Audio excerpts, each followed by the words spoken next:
యెహోవా దృష్టి ఆయన యందు భయభక్తులు గల వారి మీదను ఆయన కృప కొరకు కనిపెట్టు వారి మీదను నిలుచుచున్నది. హల్లెలూయా. యెహోవా దృష్టి ఆయన యందు భయభక్తి గల వారి మీదను ఆయన కృప కొరకు కనిపెట్టు వారి మీదను నిలుచుచున్నది. హల్లెలూయా. ఈ రోజు దేవుడి దృష్టి మన మీద ఉండాలంటే, దేవుడు మన వైపు ఉండాలంటే, ఆయన మనలో చూడాలంటే మనం ఏం చేయాలి? ఎవరి యందు భయభక్తులు కలిగి ఉండాలి? దేవుని యందు భయభక్తులు కలిగి ఉన్న వాళ్ళకి దేవుని వాళ్ళపై దృష్టి ఉంచుతాడు. హల్లెలూయా. దేవుడు వాళ్ళకి సమస్త కార్యము చేస్తారు. ఈ రోజు ఎవరికి భయపడుతున్నామంటే దేవుడు పిలుపు లేని సేవకులకు భయపడుతున్నారు, విశ్వాసులకి భయపడుతున్నారు, దేవుడికి భయపడట్లేదు ఎవరుని. ఒకసారి నేను లోదరం చర్చిలో వాక్యం చెప్పినప్పుడు వాక్యం అంతా మంచిగా విన్నారు. లాస్ట్ వచ్చేటప్పటికి ఆమెను అని చెప్పని పరలోక ప్రార్థన చేసిన తర్వాత ఏమైందంటే ఒకరి పట్ల ఒకరు విశ్వాసం ఏం చేస్తున్నారు? పాస్టర్ల విశ్వాసం కుర్చీలు ఎత్తుకుని కొట్టేసుకుంటున్నారు, దేవుడి సంఘంలో కొట్టేసుకుంటారు. దేనికి? క్రిస్మస్ బాగా చేయాలి, నువ్వు 3,000 ఇవ్వాలి, 4,000 ఇవ్వాలి, నువ్వు ఎందుకు ఇవ్వాలి చెప్పి కొట్టేసుకుంటారు. అప్పుడు దాకా దేవుడి హెచ్చరికలు బాగానే విన్నారు. ఆమెను అనేటప్పటికి ప్రార్థన అయిపోయినప్పటికీ దేవుడి సన్నిధిలో ఏం చేస్తున్నారు? విచ్చలవిడిగా కొట్టేసుకుంటున్నారు. సంఘంలో అలా తయారైనాయి, సేవకులు అలా తయారయ్యారు. ఎవరి యందు భయభక్తులు కలిగి లేరు, దేవుని యందు భయభక్తులు కలిగి లేకుండా ఉంటున్నారు. వాళ్ళ దాంట్లోకి వెళ్తే మనకు ఏమవుతాం? శూన్యం అయిపోతాం.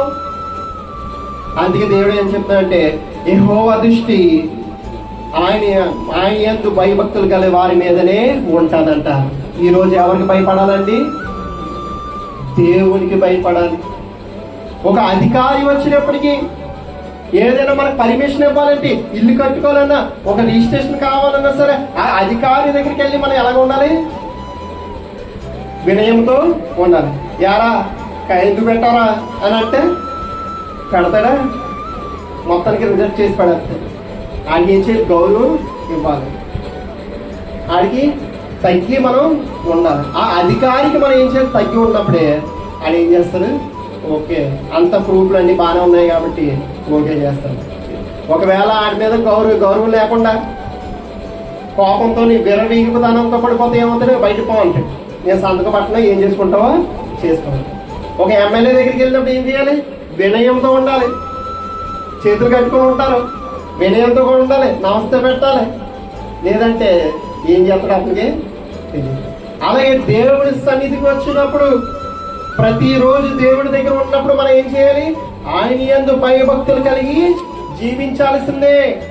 మనుషులకు కాదు భయపడాల్సిందే, దేవునికి భయపడాలి. అప్పుడు నీ యందు దేవుడి దృష్టి ఉంచుతాడు. తర్వాత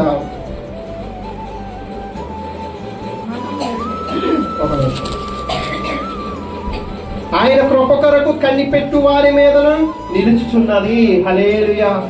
ఈ రోజు మనం దేనికోసం కనిపెడుతున్నాం? ప్రతిరోజు ధనము కోసము, తిండి కోసము, బట్ట కోసము, లేదంటే కేవలం కొందామని చెప్పి కనిపెడుతున్నాం. కానీ ప్రతిరోజు మనం ఏం చేయాలి?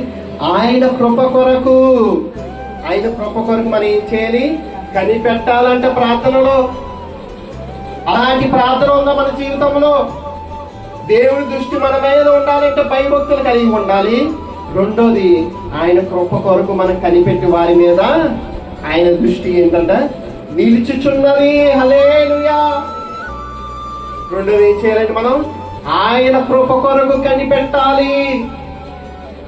అలాంటి ప్రార్థన మనలో ఉంటే కానీ దేవుడు ఆయన దృష్టి మన మీద ఉంచడు.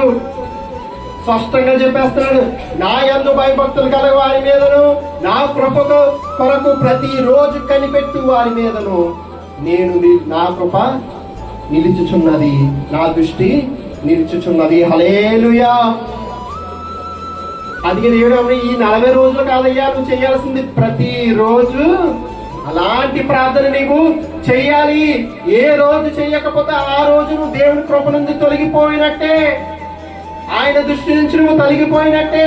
అందుకే ప్రతిరోజు మనము లాంటి ప్రార్థన చెయ్యాలి. అప్పుడే సమస్త కార్యం దేవుడు మన పట్ల జరిగిస్తాడు. హల్లెలూయా. తర్వాత మనము యెహోవా పరిశుద్ధ నామమందు నమ్మిక ఉంచి ఉన్నాము. హల్లెలూయా. మనము యెహోవా పరిశుద్ధ నామమందు ఏం ఉంచాలంటండి? నమ్మిక ఉంచి ఉన్నాము. ఎవరి మీద నమ్మకం ఉండాలి ఈరోజు? మనుషుల మీద కాదు నమ్మకం, సేవకుల మీద కాదు నమ్మకం. ఎవరి మీద ఉండాలి? దేవుని మీద నమ్మకం ఉంచాలి ప్రతి ఒక్కరము. ఆయన మీద నమ్మకం లేకపోతే ఏమి జరగదు మనకి. ఎవరిని నమ్మాలంటండి? దేవుని యందు, ఆయన పరిశుద్ధ ఆలయమందు, ఆయన పరిశుద్ధ నామమందు మనము నమ్మకం ఉంచాలంట. ఏ నామమందు నమ్మకం ఉంచాలి మనం? పరిశుద్ధ నామమందు.